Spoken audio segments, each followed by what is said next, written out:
Selamat pagi, siang, sore maupun malam Bapak Ibu dosen. Perkenalkan kami dari kelompok kelas Lab Interaksi Komputer akan mempresentasikan hasil kajian kami terhadap dua aplikasi yaitu Spotify dan Apple Music, terutama pada UI dan UX yang kedua aplikasi tersebut miliki. Namun sebelum kami menjelaskan lebih lanjut, izinkan kami memperkenalkan diri kami terlebih dahulu. Pertama-tama dari saya Samuel Darmawan Tanura Harja dengan NIM 196242771. Dan saya Arga Wisasarianda Arham dengan NIM 196242747. Lalu saya Nafal Syafia Aulia dengan NIM 1962427. Dan saya Stefani Maya dengan NIM 1962424. Oke, selanjutnya untuk penjelasan tentang apa itu Spotify akan dijelaskan oleh rekan saya, Syafi. Baik, saya izin untuk melanjutkan. Spotify sendiri adalah layanan musik, digital, podcast maupun video yang membantu para pelanggannya untuk mengakses jutaan lagu, bahkan miliaran lagu dan konten lainnya yang ada di dunia ini. Dan kemudian untuk Apple Music sendiri itu merupakan aplikasi layanan streaming musik maupun hiburan audio lainnya gitu. Dengan fitur-fitur yang ditawarkan itu ada playlist yang dikurasi oleh sesama pengguna maupun editor musik. Kemudian rekomendasi lagu berdasarkan kebiasaan mendengarkan lagu si pengguna, radio, dan juga masih banyak lagi fitur-fiturnya. Apple Music ini juga tersedia di perangkat Apple tentunya, dan juga untuk operating system lainnya seperti Windows, Android, dan lain-lain. Namun untuk Apple Music ini apabila pengguna mau untuk mendengarkannya itu perlu membayar langganannya terlebih dahulu. Selanjutnya kita akan membahas 10 aspek yang menjadi penilaian berdasarkan dari materi yang telah disampaikan selama pembelajaran materi di Computer Interaction saat ini. Untuk 10 usability heuristics analysis-nya, yang pertama ada aesthetic dan minimal design, yang kedua ada visibility of system status, yang ketiga ada match between system and the real world, yang keempat ada consistency and standards, yang kelima ada help users recognize and recover from errors, yang keenam ada user control and freedom, yang ketujuh ada error prevention, yang kedelapan ada recognition rather than recall, yang kesembilan ada help and documentation, dan yang terakhir ada flexibility and efficiency of use. Selanjutnya kita akan masuk ke poin pertama, yaitu aesthetic and minimal design.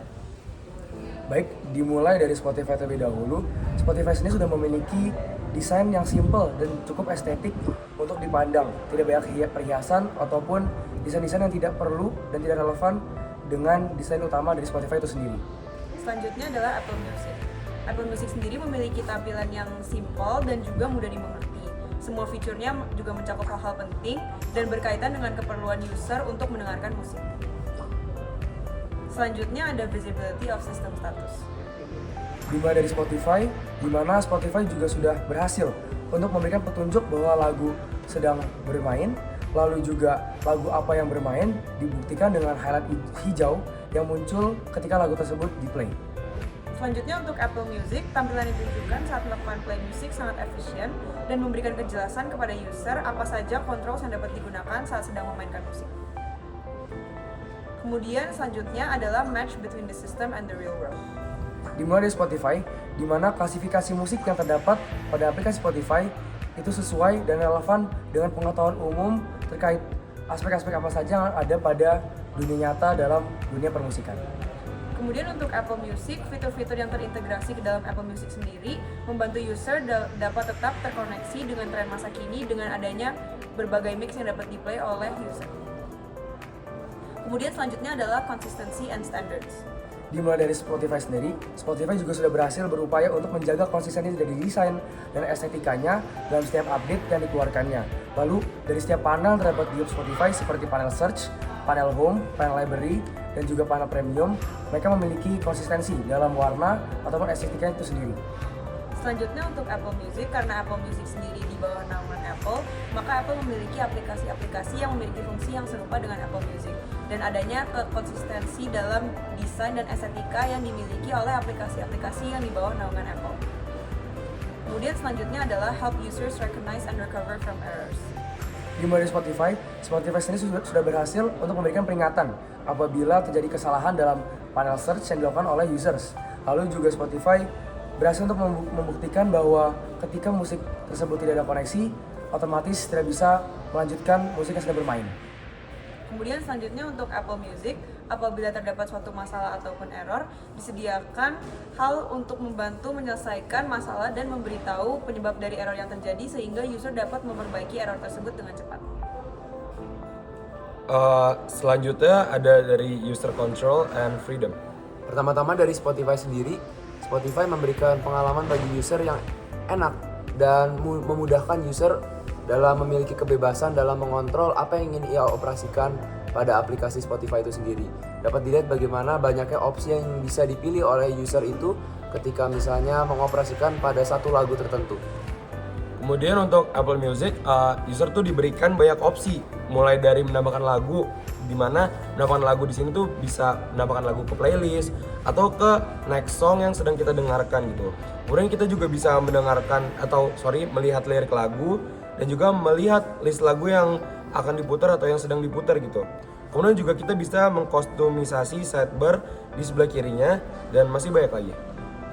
Dan selanjutnya ada error prevention. Dari Spotify sendiri, error prevention yang dimiliki oleh Spotify masih terkesan tidak konsisten.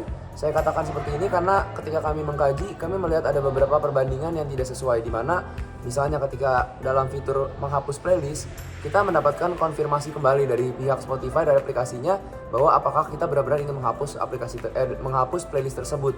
Namun ketika kita menghapus salah satu lagu dalam playlist kita, maka lagu tersebut akan langsung terhapus bahkan tanpa adanya tombol undo yang bisa kita pencet apabila kita mengklik meremove lagu tersebut secara tidak sengaja. Dan untuk Apple Music juga serupa seperti Spotify tadi, dimana kalau kita ngapus playlist tuh ada konfirmasinya gitu, dikasih semacam warning. Tapi kalau misalnya kita hapus satu lagu doang di playlistnya, itu nggak ada apa-apa dan nggak bisa di-undo, seperti itu. Dan next ada dari recognition rather than recall. Kalau dari aplikasi Spotify sendiri, berdasarkan kajian kami, Spotify itu memiliki fitur pengenalan algoritma bagi pengguna atas kesukaan musik dari penggunaannya itu sendiri maupun dari lagu-lagu yang populer di tangan pengguna Spotify. Dapat dilihat dengan adanya fitur Mix for You yang diberikan dan dibuat oleh aplikasi Spotify sendiri berdasarkan lagu-lagu yang sering kita putar atau lagu-lagu yang sedang trendy pada saat itu. Dan kalau untuk Apple Music sendiri, di bagian search bar-nya itu Apple Music tuh udah cukup pintar karena dia tuh bisa ngelihat tren lagu mana yang sedang naik. Jadi kalau misalkan kita nge-search, misalkan di foto di sini saya contohin, saya mau nyari lagu Birds of a Feather, itu lagu yang sedang ngetren itu. Saya cuma ngetik BI itu langsung muncul paling atas karena memang itu yang sedang banyak orang nge-search gitu sekarang. Dan juga di sini juga ada history dari search kita. Jadi kalau misalnya kita mau dengerin itu tinggal langsung klik, nggak perlu nge-search lagi. Seperti itu. Dan next ada help and documentation. Dari Spotify sendiri, Spotify menyajikan fitur help untuk usernya apabila mengalami kesulitan atau kesusahan dalam mengoperasikan aplikasi. Namun yang menjadi permasalahan adalah fitur help ini tersedia apabila kita mengakses secara terpisah pada website tertentu yang disediakan oleh Spotify, namun tidak langsung tercantum pada aplikasi Spotify tersendiri. Jadi apabila user mengalami kesulitan, user terpaksa harus keluar dari aplikasi itu dan harus masuk ke website tertentu untuk menanyakan dan meminta bantuan terkait permasalahan yang ia alami di aplikasi tersebut. Dan untuk di Apple Music sendiri juga sama seperti Spotify, nggak ada tombol help dalam aplikasi tersendiri, melainkan ada di external website gitu, di website lain, ini mana itu pun dia bukan website khusus untuk Apple Music gitu, tapi memang website dari Apple di mana dalam helpnya itu terdapat banyak sekali produk-produk Apple termasuk Apple Music seperti itu. Kemudian ada flexibility and efficiency of use. Dari Spotify sendiri, Spotify memberikan pengalaman kepada user dalam hal fleksibilitas dan efisiensi dalam penggunaannya melalui fitur-fitur shortcut. Misalnya ada fitur untuk queue, tapi kita hanya tinggal nge-swipe ke kanan dari lagu yang kita inginkan, dan itu sangat memudahkan user dalam melakukan fitur queue itu sendiri dengan adanya shortcut tersebut.